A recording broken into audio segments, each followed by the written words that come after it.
Selamat datang di streaming YouTube RSU Dr. Sutrasno dengan saya, Nur Kasih Muldiana. Wabah COVID-19 diprediksikan masih akan berlangsung panjang. Kepanikan malah dengan cepat merajalela. Tak urung masyarakat menjadi khawatir, cemas, dan gelisah. Padahal, corona bukanlah suatu penyakit yang tidak bisa disembuhkan. Dengan penata laksanaan yang baik dan tepat, corona bisa disembuhkan. Guncangan ekonomi, sosial, politik pasti terjadi. Mengatasi risiko wabah ini itu suatu keniscayaan. Berbagai cara sudah dilakukan oleh pemerintah Indonesia. Kehidupan kita pun sudah pasti akan berubah. Beberapa hari yang lalu, tanggal 15 Mei 2020, adanya wacana dari pemerintah, yaitu tentang tatanan kehidupan yang baru atau yang disebut dengan new normal. Dari gugus tugas percepatan COVID-19 adanya tahapan pemulihan aktivitas masyarakat produktif aman dari COVID-19. Tetapi, apakah kita siap? Apakah kita sudah siap dengan adanya tatanan kehidupan yang baru? Akan kita bahas dengan Dr. Mulyadi, spesialis paru dari RSU Dr. Sutrasno dalam serba-serbi COVID-19. Selamat pagi, dokter. Selamat pagi, Mbak Nur. Bagaimana? Siap ya, alhamdulillah. Alhamdulillah sehat ya, dok ya. Capek pastinya ya, dok ya. Luar biasa perjuangannya. Dokter,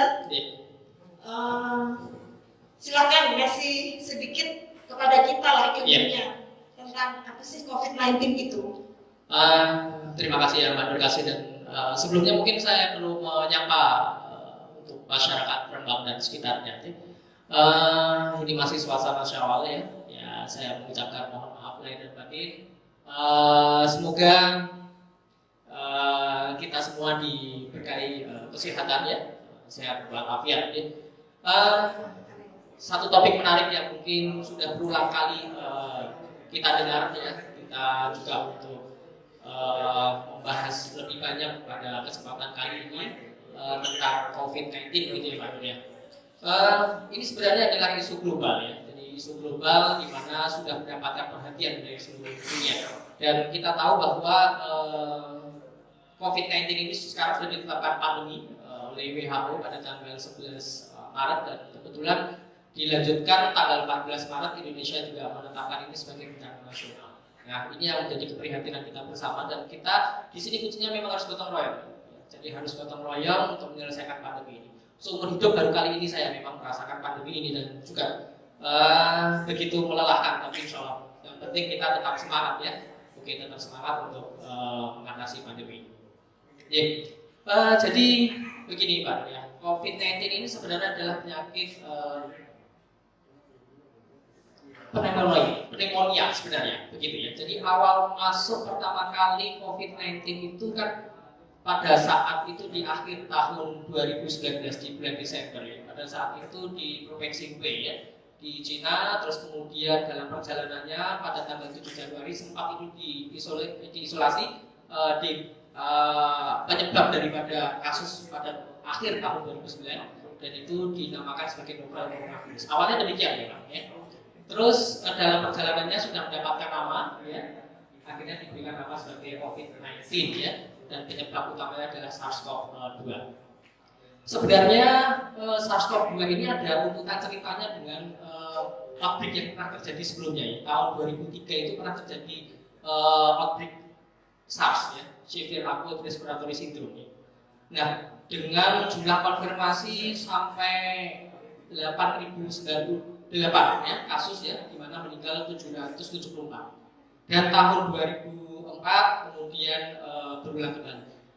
Kemudian berikutnya adalah MERS-CoV ya. MERS-CoV ini pernah outbreak di tahun 2013, kemudian berulang juga di tahun 2015 di Korea. Nah, bagaimana dengan COVID-19 ini? COVID-19 ini sebenarnya penyebabnya sama, coronavirus. Sama-sama familinya adalah beta coronavirus. Jadi yang penyebab dari SARS-CoV penyebab dari SARS, terus kemudian MERS-CoV dan COVID-19 ini sebenarnya penyebabnya adalah beta coronavirus ya. Cuman dia ini berbeda karena terjadi mutasi ya, mutasi genetik. Jadi yang sekarang ini penyebabnya dinamakan sebagai SARS-CoV-2 ya. Dan perlu kita ketahui bahwa sampai hari ini ya, kemarin sudah diupload kasus di dunia hampir mencapai 6 juta sekian ya. Ya. Kemudian di Indonesia sudah 27.500 ya, dengan case fatality rate-nya hampir sama dengan yang global ya, di dunia 6,1% ya. Nah, bagaimana yang terjadi di kita di Indonesia ini, terutama di Jawa Tengah ya. Di Jawa Tengah ini kemarin sudah ditetapkan Jawa Tengah ini ada 31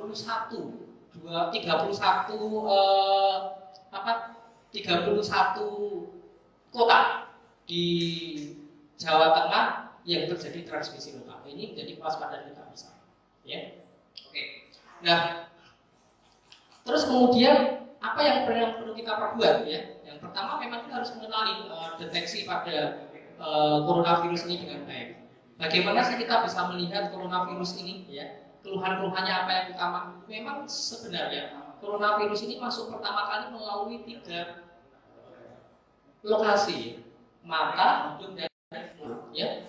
Manakala di situ SARS-CoV akan masuk ke dalam membran mukosa tersebut, maka seseorang akan menimbulkan gejala, dan itu sangat bergantung pada reseptor masing-masing. Karena memang reseptornya di situ. Dari situlah muncul gejala seperti ada batuk, ada kemudian mungkin bisa pilek walaupun itu jarang ya, ada nyeri tenggorokan ya. Kadang-kala kalau berat bisa menimbulkan keluhan sesak. Ya. Mungkin sekitar begitu, Mbak. Terima kasih, dokter. Terima kasih waktunya, dok. Kita ke pertanyaan. Dokter, saya sebagai masyarakat ini, khususnya masyarakat Kabupaten Rembang, pastilah kami panik dok adanya COVID-19 ini. Sampai kapan sih dok COVID-19 ini berlangsung? Mungkin adakah tips bagaimana agar kami tidak panik? Terima kasih dokter. Jadi begini Pak, ya di dalam menghadapi pandemi COVID ini memang kita harus rasional di dalam menyikapi apapun itu ya. Termasuk bagaimana menyiapkan diri kita sehat secara fisik maupun secara mental ya. Nah, apa sih yang harus kita persiapkan? Satu, kita harus senantiasa memang harus memonitor kesehatan tubuh kita ya. Misalkan kita ada keluhan-keluhan yang disebutkan tadi ya, misalkan ada keluhan panas, karena memang hampir 80-90% gejala utama daripada COVID-19 adalah panas. Kalau masa pandemi seperti ini, misalkan ada panas gitu, kemudian diikuti ada gejala-gejala pernapasan, gangguan pernapasan, kita harus waspada. Ya, itu harus waspada. Itu yang pertama, harus segera diperiksa. Terus kemudian, kalaupun kita ada keluhan seperti itu, segera periksa. Ya, periksa ataupun berobat di fasilitas pelayanan kesehatan ya, mungkin bisa rumah sakit Dr. Suromo, Dr. Sutarso ini juga melayani pemeriksaan tentang COVID-19 ini ya. Itu dari sisi individu. Terus kemudian bagaimana masyarakat harus melakukan penyikapan secara rasional juga. Jadi kita tidak harus serta-merta reaktif begitu nih, yang pada akhirnya merugikan semua pihak. Ya. Kalaupun memang ada ketentuan yang diberikan oleh pemerintah, dalam hal ini kita harus jaga jarak, terus kemudian harus menggunakan masker, ya, harus sering cuci tangan, ya, terus kemudian juga makanan bergizi, menjaga kebugaran tubuh, itu semuanya adalah demi kita semua dan juga menjaga lingkungan kita harus tetap sehat. Sebenarnya prinsipnya begitu. Kita sapa pemirsa dulu, dokter. Pemirsa, dimanapun Anda berada, baik di rumah, di kantor, atau dimanapun, selamat bergabung dengan kami di streaming YouTube kami. Anda bisa berpartisipasi mengisi kolom komentar kami di Instagram atau YouTube. Terima kasih. Baik dokter, jadi intinya jangan panik, khawatir boleh. Jika panik dialihkan untuk melindungi diri sendiri, gitu ya dokter? Ya betul. Gitu. Baik dokter. Dokter, tanggal 13 Juli 2020 mendatang, dari Kemendikbud adanya agenda bahwa sekolah, anak-anak sudah boleh mulai sekolah, jadi tahun ajaran baru dibuka. Kemudian tempat pariwisata juga mau dibuka. Pasar, swalayan juga mau dibuka lagi. Perkantoran, pabrik juga mau diaktifkan. Dalam waktu dekat ini tempat ibadah juga mau dibuka lagi dengan ada syarat-syarat tertentu. Yang mau saya tanyakan dokter, persiapan apa yang harus kita lakukan? Protokol kesehatan apa saja yang harus kami persiapkan agar kami aman dari COVID-19? Terima kasih dokter. Ya, terima kasih. Yang dibicarakan ini adalah kehidupan baru ya, kehidupan baru. Ada istilahnya mungkin yang sering kita dengar adalah new normal. Memang begini Pak Dor, kalau kita mau menyelenggarakan yang namanya new normal, kehidupan baru itu artinya bukan kembali seperti yang dulu, tidak ya. Tetapi memang ada batasan-batasan yang harus kita lakukan secara bersama-sama supaya semua sendi-sendi kehidupan ini bisa berjalan dengan baik. Nah, kita sudah tiarap dulu ya, tiarap beberapa bulan ini. Kita tidak bisa beraktivitas secara normal ya. Mau tidak mau ini ada satu keniscayaan kita akan kembali kepada satu kehidupan sehingga roda ekonomi berputar, pendidikan juga masih tetap jalan ya. Sementara apa yang mesti harus kita perhatikan di sini? Memang ada beberapa persyaratan kalau kita mau membuka minum. Satu yang jelas adalah angka penularan. Bagaimana angka penularan itu bisa kita batasi, ya? Kita batasi ataupun kita turunkan, ya. Nah, bagaimana caranya? Ada penghitungannya namanya R0. R0 kalau dikatakan R0 kurang dari 1, ya, itu artinya angka daya tular. Jadi R0 itu seperti angka daya tular virus. Jadi misalkan seorang kena virus gitu ya, dia bisa menularkan ke banyak orang. Nah, itu berapa hitungannya? Nah, dalam hal ini Indonesia masih di angka 2,5. Artinya apa? Satu orang itu bisa menularkan 2 sampai 3 orang. Nah, harapannya besok misalkan dari 100 orang, kalau katakanlah R0-nya setengah, ya hanya menularkan di 50 orang. Dengan begitu kan angka penularan juga turun ya. Itu syaratnya. Terus kemudian apa lagi yang harus kita perhatikan? Fasilitas pelayanan kesehatan. Ini harus kapasitasnya harus kita tingkatkan. Minimal 60% harus bisa mengcover kebutuhan misalkan terjadi outbreak ya. Nah, rumah sakit tidak serta-merta kewalahan ya. Di situ harus kita siapkan. Puskesmas ya, rumah sakit, pelayanan kesehatan apapun harus menyiapkan bed yang ada untuk perawatan. Berikutnya adalah screening masif. Screening masif ini harus dikerjakan dulu. Karena untuk membuktikan bahwa memang benar-benar angkanya memang segitu. Ini sudah dilakukan belum? Kalau itu sudah dilakukan, minimal kita baru bisa berbicara tentang yang namanya new normal. Nah, new normal misalkan dari sisi pendidikan, contohnya sekolah. Nah, kira-kira gimana ini sekolah? Nah, gitu. Karena sekolah ini kan rata-rata dari anak usia ya TK, terus kemudian sampai dengan SMA ya, terus kemudian perguruan tinggi. Mungkin yang perguruan tinggi gampang kita ngaturnya. Tapi kalau yang dari SMA, terus kemudian SMP, SD, terus kemudian TK ini yang kadang-kala juga saya harus memastikan kembali apakah protokol-protokol kesehatan juga akan bisa secara kontinu dan sustainable dilaksanakan oleh mereka. Nah, kalau itu tidak, bagaimana nanti akan terjadi masalah di kemudian hari. Ya, akhirnya angka kesakitan akan semakin meningkat.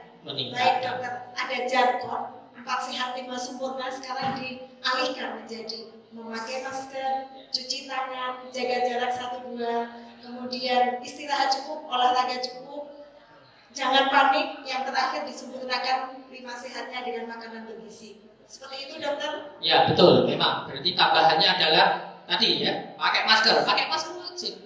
Ya, pakai masker wajib. Karena apa? Satu, kan kita tidak tahu nih, apakah kita ini terjangkit virus COVID apa tidak ya. Tapi kalau sekiranya nanti kita nggak pakai masker, yang lain pakai masker, kita nanti jadi agen penular nih. Nah, maka dari itu semua harus kompak, harus sama-sama pakai masker. Ya. Intinya kompak pemirsa. Ya. Kompak, disiplin dan disiplin. Gitu ya dok. Ya. Baik. Sekarang pertanyaan dari masyarakat dok di kolom komentar ini. Dari sekian banyak pasien yang dokter rawat di RSU Dr. Sulasno, apakah ada tanda spesifik, tanda gejala yang khas pada pasien yang terkonfirmasi positif COVID-19 sebelum hasil PCR-nya positif ya di luar. Jadi begini ya. Tadi di awal saya sampaikan 80-90% memang gejala utama pada pasien COVID-19 ini adalah panas. Kemudian diikuti dengan batuk, dan batuknya ini biasanya cenderung kering, ya, cenderung kering tanpa darah. Nyeri tenggorokan bisa ada, ya. Dan rata-rata yang kemarin positif di kami ini diikuti dengan keluhan sesak. Mereka itu datang ke kita itu karena sesak aslinya. Tanda khasnya Iya, sesak. Kebutuhan oksigennya kita cek memang kurang, dan itulah menjadi kekhawatiran kita. Ini jangan-jangan memang betul confirm COVID-19. Dan inilah yang perlu kita ketahui, bahwa sebenarnya COVID-19 ini bukan hanya menyerang pada saluran napas atas, tetapi bisa sampai ke saluran napas bawah. Nah, saluran napas bawah itu kalau yang tuju sampai ke paru, ya itu menimbulkan keluhan sesak. Sesaknya khas gitu ya dok ya? Iya, jadi pasien itu duduk saja ya, duduk saja itu rasanya sudah berat, bukan beraktivitas enggak ya, tetapi hanya duduk, tarik nafas berat, dan kita cek sebenarnya juga saturasinya turun. Ya. Ini khas biasanya pada COVID-19. Dokter, misal salah satu dari anggota keluarga kami, semoga tidak ya dok ya, ada salah satu dari tanda yang dokter sebutkan, apa sih yang harus kami lakukan? Kami harus kemana? Gitu. Ya. Jadi yang penting adalah kita monitor dulu ya kondisi tubuh kita. Selama masa pandemi ini harus menjaga betul kebugaran tubuh, makan makanan yang bergizi, ya, olahraga yang rutin ya, terus kemudian istirahat yang cukup 7-8 jam sehari. Itu yang paling penting. Kalau sekiranya nanti di dalam keseharian kita ada keluhan-keluhan yang saya sebutkan tadi, nggak usah segan-segan, langsung periksa saja. Langsung periksa saja, kalaupun ada keluhan-keluhan yang menyerupai itu, kami siap ya, untuk membantu melakukan tata laksana lebih lanjut. Nah, jadi tidak perlu khawatir masyarakat. Yang penting kita sudah ada fasilitas untuk melakukan pelayanan tersebut ya. Intinya periksa gitu ya. Kalau di rumah sakit kita harus kemana dokter? Misal saya mau periksa, saya tuh harus kemana? Apakah saya langsung ke poli? Atau polinya poli apa, atau saya harus ke UGD? Ya. Jadi begini, untuk warga Rembang dan sekitarnya ya, kita ini ada layanan rawat jalan yang namanya poli khusus. Memang itu kita peruntukkan untuk pelayanan selama pandemi COVID-19 ini. Selain itu, kalau memang terjadi kegawatan yang tidak memungkinkan dirawat jalan, ya silakan monggo langsung di UGD. Ya. Nanti di UGD kami juga memiliki ruang tersendiri, ruang triase sendiri untuk COVID-19 ini, kecurigaan kita ke sana. Itu namanya ruang isolasi khusus. Nah, ruang isolasi khusus kami siapkan juga di UGD. Nah, nanti di sana akan dilakukan pemeriksaan lebih lanjut, baru nanti akan kita tentukan perawatan berikutnya. Oh begitu, berarti ada poli khusus ya di RSU Dr. Sutras Norman ya dok ya. Poli khusus untuk pandemi. Misal di UGD-nya juga UGD khusus, tidak jadi satu ya dok? Iya betul, tidak jadi satu ya. Jadi masyarakat tidak perlu khawatir, kami tidak akan mencampur dalam hal ini ya. Jadi sudah kami triase, sudah kami pilah-pilah mana yang bisa dirawat di isolasi maupun di non isolasi. Begitu. Berarti saya tidak boleh takut lagi untuk datang ke RSU Dr. Sutras Norman karena memang tempatnya beda dan tidak disamakan. Gitu ya dok? Ya betul. Baik. Dokter, WHO menyatakan memakai masker sangat efektif untuk mencegah penularan COVID-19. Tetapi tidak bisa 100% tanpa diimbangi jaga jarak 1-2 meter. Maksudnya bagaimana sih dok? Ya, jadi begini Pak Dor ya. Kalau kita menggunakan masker, apalagi masker ini kan juga macam-macam ya. Mungkin kita tenaga medis sudah familiar dengan macam-macam masker. Tapi masyarakat kan tidak bisa serta-merta menggunakan masker yang bagaimana. Iya, kalaupun ada harganya juga mahal ya untuk saat ini. Nah, akan sangat berisiko sekali apabila kita tidak pakai masker. Mau kita pakai masker aja sudah ada risikonya, apalagi tidak pakai sama sekali. Jadi tujuan kita menggunakan masker itu adalah meminimalkan resiko. Meminimalkan resiko, itu prinsipnya. Nah, kita ngomong, kita bicara begini 5 menit ya, itu 3.000 droplet itu keluar. Apalagi kalau saya bersin begini ya, bisa sampai lebih banyak lagi 40 ribuan droplet ini bisa keluar. Dan itu akan berbahaya. Nah, kalau droplet itu akan terbang di sekitar 1-2 meter ya, mungkin orang di dekatnya ya kemungkinan bisa tertular. Ini sudah physical Ya, disease dok. ini yang sudah saya ikut. Saya sudah rapid testnya negatif dok, ya. Swab PCR sudah negatif, jadi aman dengan pemirsa. Dokter, misalnya saya dari rumah nih pengen mau periksa rapid test, saya ini harus perjalanan atau apa, saya takut. Saya harus kemana dan saya harus bagaimana dok? Ya, jadi alat diagnostik yang kita lakukan untuk bisa mengetahui pasien ini COVID-19 atau bukan itu hanya satu, perlu diketahui oleh masyarakat, yaitu pemeriksaan PCR, bukan pemeriksaan rapid. Rapid yang kita punya itu hanya rapid antibody. Rapid itu ada rapid antigen, ada rapid antibody. Ini yang masyarakat harus paham betul. Jadi untuk diagnosa pasti adalah PCR. Rapid nggak? Kenapa kok di rapid? Rapid itu tujuannya bukan untuk diagnosis, tujuannya hanya untuk screening. Misalkan seseorang ada gejala tersebut, terus kemudian kita rapid gitu ya, hasilnya reaktif ataupun non reaktif. Nah, itu nanti ada kelanjutannya. Kalau dia reaktif, artinya apa? Perlu kami lanjutkan. Nah, kita pastikan dengan PCR gitu. Stigma nanti salah ya dok berarti ya. Kalau rapid test reaktif, berarti kami positif bukan ya? Salah ya. Itu stigma yang salah pemirsa masyarakat yang harus diluruskan. Jadi bukan begitu ya. Tetap kita pedomannya adalah PCR ya. Baik. Kita sama pemirsa dulu. Pemirsa masyarakat Kabupaten Kembang dan sekitarnya, selamat bergabung dengan kami yang baru saja bergabung, bisa ikut berpartisipasi kepada kami dengan bertanya kepada kami, mengisi kolom pertanyaan di kami. Terima kasih. Baik dokter, sekarang tadi mengatasi panik sudah, sekarang saya sudah tidak panik nih dok. Sudah enggak ya? Terus kemudian protokol kesehatan sudah, pencegahan sudah, semuanya sudah. Sekarang saya akan membahas tentang isu terhits dok. Isu yang berkembang di masyarakat saat ini tentang tatanan kehidupan yang baru dokter. Baik, menurut dokter, apakah sudah tepat jika Kabupaten Kembang atau Indonesia inilah menerapkan tatanan kehidupan baru atau yang disebut dengan new normal? Ya, gini Mbak Don. Jadi antara kapan sih kita harus memulai kan begitu kan? Betul. Nah kan persyaratan tadi itu harus dipenuhi dulu. Persyaratan tadi harus dipenuhi dulu untuk memastikan bahwa wilayah kita ini memang aman dalam hal memang siap untuk dilakukan penerapan new normal tadi. Nah, sepanjang itu belum dilakukan tentunya tidak bisa menjadi ketentuan bahwa kita harus segera membuka new normal. Gitu. Ini yang harus dipahami bersama ya. Nah, kalau kita di bidang kesehatan seperti ini berarti kita harus menyiapkan protokol-protokol kesehatan yang tentunya protokol kesehatan itu akan kita sebarkan ke seluruh masyarakat ya. Nah, yang beraktivitas di pendidikan, yang di aktivitas mungkin di masalah transportasi dan sebagainya, itu semuanya harus menggunakan protokol kesehatan yang sudah ditentukan. Jadi bukan berarti kalau yang namanya normal kemudian kita kembali seperti yang dulu, tidak. Kita ini tidak bisa seperti yang dulu lagi sampai betul-betul pandemi ini benar-benar bisa diatasi.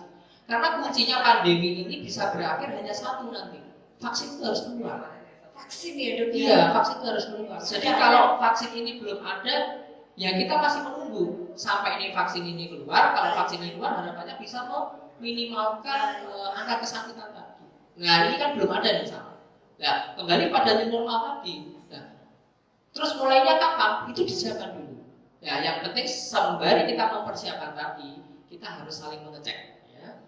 Yang di bidang pendidikan ngecek, ya, apakah nanti protokol kesehatan bisa diterapkan di sana, apa saja yang dibutuhkan dan begitu seterusnya. Ya. Sebanyak 102 kabupaten kota yang akan dilakukan tatanan kehidupan baru dokter.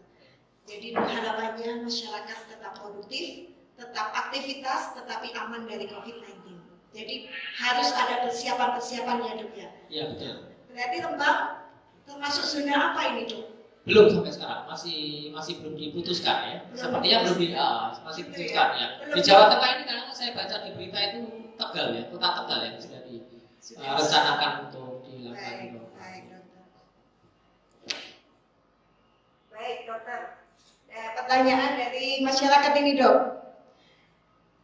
Dari sekian pasien yang dokter rawat di RSU Dr. Suprasno Kembang, ya. Sebentar dok.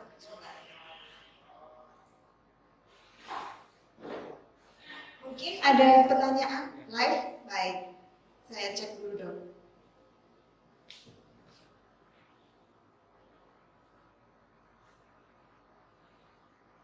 Oke, dari Eko Purnomo 97. Apakah OTG perlu dirawat atau diisolasi di rumah sakit karena untuk menghindari atau mencegah banyak bersentuhan dengan orang lain, dokter? Ya, pertanyaan bagus ya.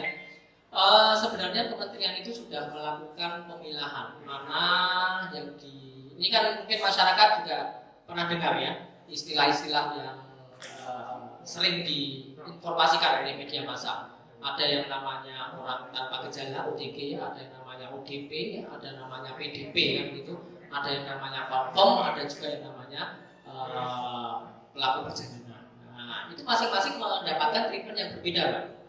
Kalau yang ditanyakan adalah OTG adalah orang tanpa gejala. Orang tanpa gejala itu artinya apa? Memang dia secara klinis nggak ada gejala apapun, tetapi dia ada kontak dengan yang confirm COVID-19. Nah, orang yang seperti ini apa harus langkah yang dilakukan? Sebenarnya ketentuan daripada kementerian adalah dilakukan karantina. Istilahnya adalah karantina di rumah dan akan kita lanjutkan dengan pemeriksaan swab PCR di hari pertama dan hari ke-14. Nah, itu ketentuannya demikian. Nah, kita kembalikan apakah wilayah-wilayah termasuk di Rembang ini mampu melakukan itu apa tidak. Kalaupun nanti terpaksa harus dilakukan karantina di rumah, kita harus meyakinkan betul apakah di rumah tadi memang betul-betul melakukan prosedur karantina atau tidak. Nah, kalau tidak, mungkin ada indikasi sosial, dititipkan ke puskesmas ya, dilakukan pengawasan di sana. Harapannya juga bisa membatasi penularannya nanti di lingkungan sekitarnya. Begitu. Ya. Misal sudah ditetapkan PDP, berarti dia pasti dirawat di rumah sakit ya, dok?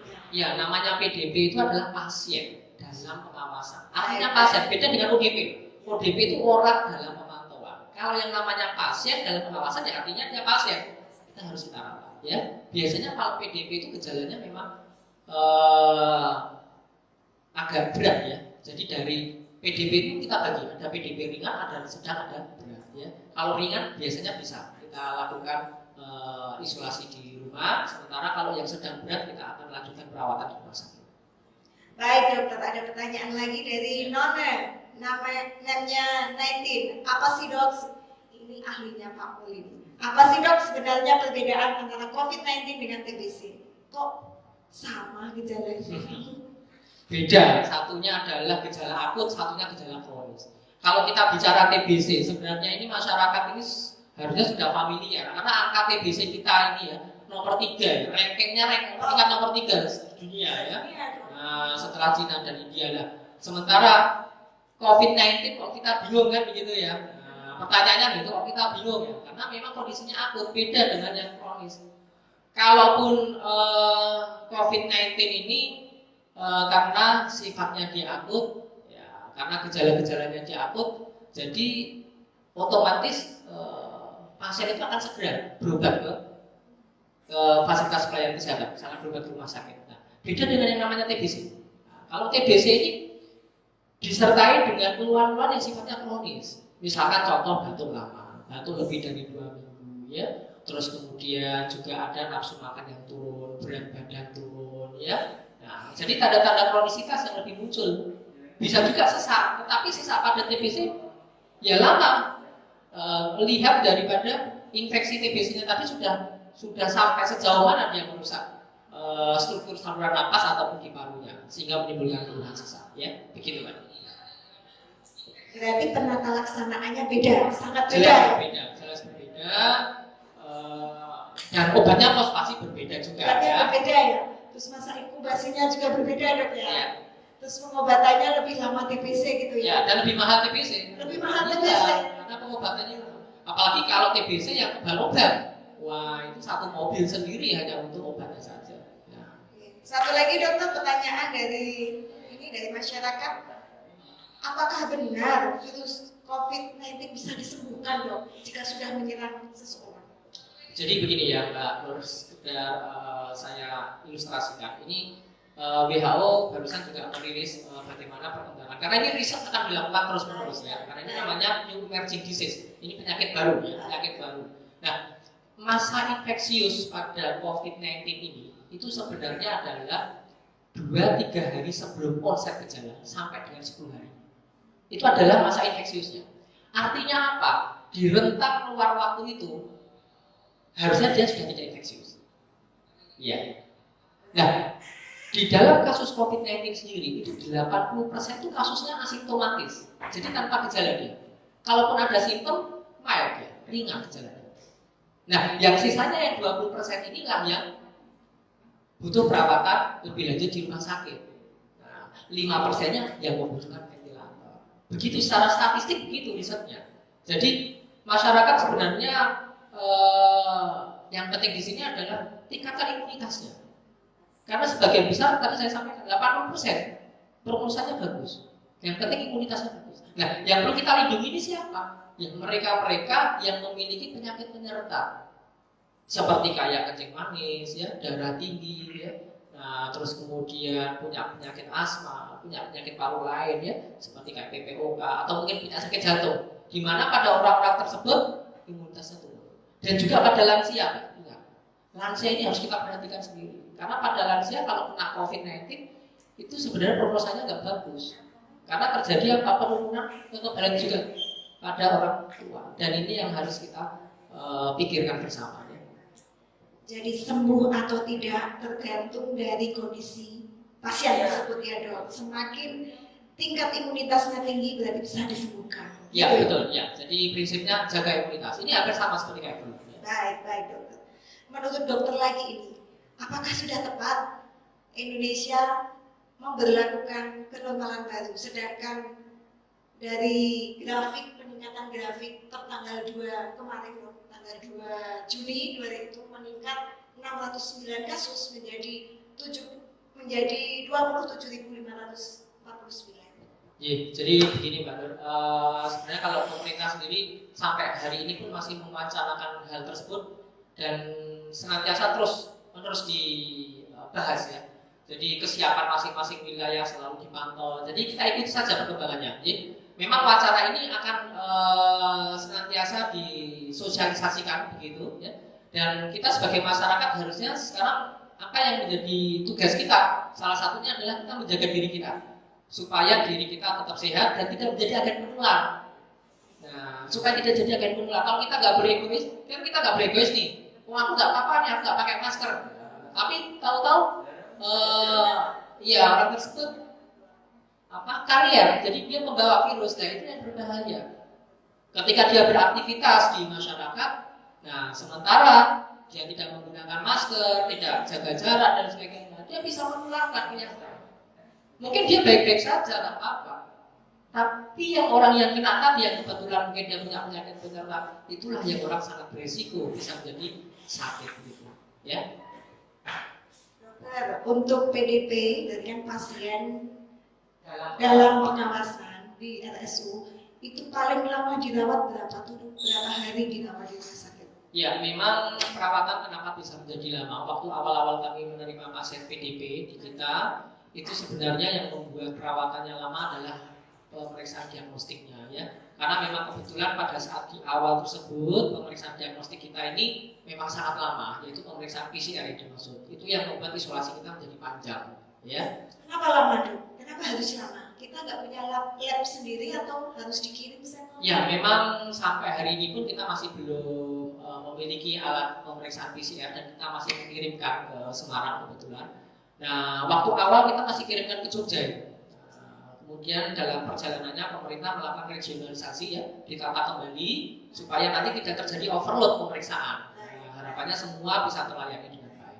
Tapi alhamdulillah yang sekarang ini pemeriksaannya sudah lumayan agak cepat. Ya 3-4 hari harapannya sudah ada hasil. 3-4 hari ya, menunggu hasil dari PCR itu ya dok. Baik, terima kasih dokter. Mungkin ada pertanyaan lagi dari pemirsa. Selamat siang, selamat bergabung yang baru saja bergabung dengan kami. Bisa tetap mengirimkan pertanyaan di kolom komentar kami di Instagram atau di YouTube kami. Terima kasih. Satu lagi dok. Pertanyaan terakhir dan pernyataan penutup dari dokter mungkin. Pesan-pesan dokter selama merawat pasien COVID-19 di RSU Dr. Sutasno Lembang untuk kami masyarakat dan untuk tim medis. Terima kasih. Ya, terima kasih. Jadi pesan yang mungkin perlu saya sampaikan kepada masyarakat, alhamdulillah ini sebenarnya wilayah Kabupaten Rembang ini termasuk wilayah yang kondusif ya. Dalam artian dalam menghadapi pandemi COVID-19 ini kita semua sama-sama turut memikirkan ya dan bekerja sesuai dengan bidangnya masing-masing ya. Kami di fasilitas pelayanan kesehatan dalam hal ini adalah di rumah sakit berupaya sepenuh tenaga bisa melakukan pelayanan kepada masyarakat Rembang dan sekitarnya yang membutuhkan pertolongan. Kami siap melakukan pelayanan dengan baik dan itu tidak perlu dikhawatirkan oleh masyarakat. Kami mencoba untuk memenuhi segala kebutuhan-kebutuhan selama pelayanan ya, dengan bekerja sama lintas sektor ya. Dan ini adalah satu apresiasi ya pada masyarakat Rembang dan juga pemerintah Kabupaten Rembang. Dan saya juga berharap kepada masyarakat selama pandemi COVID-19 ini belum berakhir, tetap senantiasa selalu menjaga kesehatannya ya, secara mandiri, dia memonitor kesehatannya secara mandiri. Kalaupun nanti di rumah aktivitas apa yang harus mesti dilakukan ya, menjaga kebugaran tubuh ya, jaga makanan yang sehat, gizi seimbang ya, itu penting. Terus kemudian protokol ketika kita keluar beraktivitas di rumah diantaranya apa? Meningkatkan imunitas. Ya, meningkatkan imunitas. Dan yang jangan lupa Mbak Nur, yang penting adalah kendalikan stres. Kendalikan stres. Kenapa sih kok kendalikan stres? Kenapa dok? Jadi bagaimana kita memang buat yang namanya stres itu menjadi eustress. Artinya eustress itu artinya gini, yang namanya seorang itu kan selalu mendapatkan tekanan ataupun stres tadi. Nah, stres ini bisa menjadi tantangan. Kalau orang dia berpikirnya positif, yang namanya stres ini menjadi satu tantangan ya. Jadi orang jadi lebih baik. Jangan dibalik. Nah, kalau dia stres kemudian menjadi distres, nah itu akibatnya apa? Bukan hanya secara mental dia mengalami gangguan, tetapi secara fisik ya. Secara fisik dia juga akan mengalami penurunan. Jadi orang sakit karena pikiran itu juga ada. Ada ya dok. Nah, itu yang berbahaya juga. Nah, COVID-19 pada reaktif semua, mikirnya macam-macam ya.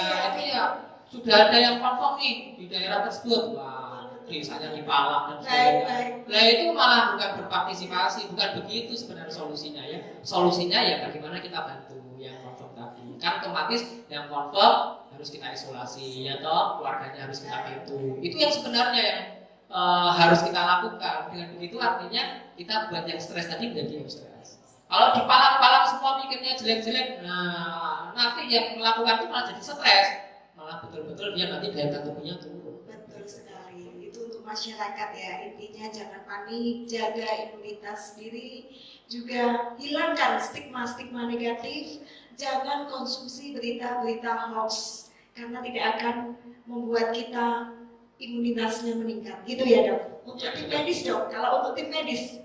Oke, untuk tim medis. Nah, tim medis ini mungkin lebih spesifik ya kalau tim medis ya. Tim medis ini karena selalu bersentuhan dengan orang sakit. Baik. Nah, kalau bersentuhan dengan orang sakit dia harus mengenal.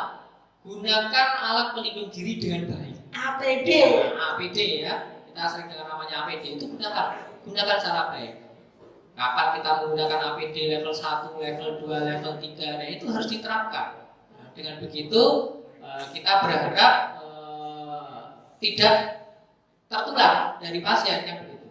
Nah, terus kemudian juga sama monitoring kesehatan pada tenaga medis ini penting juga. Misalkan saya ini yang setiap harinya kontak ya, nah, itu akan sangat beresiko memang. Ya. Mau tidak mau saya harus menggunakan APD dengan baik ya. Terus kemudian istirahat juga harus cukup dan sebagainya. Jadi sama sebenarnya prinsipnya sama. Prinsipnya sama ya. Untuk tenaga medis sabar dan sabar gitu ya dok ya. Disiplin dalam penggunaan APD gitu. Baik dokter. Oke pemirsa dimanapun berada masyarakat Kabupaten Rembang dan sekitarnya, video live streaming ini akan kami siarkan, akan kami share di IG TV Sutasno RS. Kemudian selanjutnya akan diadakan talkshow edukasi kesehatan lagi. Jadi untuk masyarakat teman sekitarnya silahkan tetap pantau akun IG RS Suprasno Rembang. Kemudian kami, saya Berkasih Modiana dan Pak Dr. Mulyadi spesialis paru juga mohon maaf atas kekurangan dari talkshow ini. Kemudian terima kasih juga kepada warga masyarakat Kabupaten Rembang dan sekitarnya atas partisipasinya mengisi kolom komentar kami, pertanyaan, komen apapun silakan. Mungkin ada pertanyaan yang mau disampaikan, bisa menulis di kolom komentar kami. Nanti akan kita jawab ya Dok ya, bersama Dr. Mulyadi nanti akan kita jawab. Terima kasih. Dokter, terima kasih atas waktunya. Salam sehat. Tetap Ya, semangat kasih. dokter. Saran untuk saya apa dok? Tidak ada ya. Baik. Terima kasih. Salam untuk keluarga tercinta dokter. Baik. Terima kasih Mbak Julia. Ya. Mengisi pemerintah bertindak nyata bukan dengan banyak kata. Saatnya turun tangan, jangan tunjuk tangan. Ketika pemerintah menerima tanggung jawab dari masyarakat, maka orang-orang tidak lagi bertanggung jawab untuk dirinya sendiri. Josh Pateki, politikus pengacara Amerika 1945. Saya, Berkasih Modiana, mohon pamit. Selamat siang.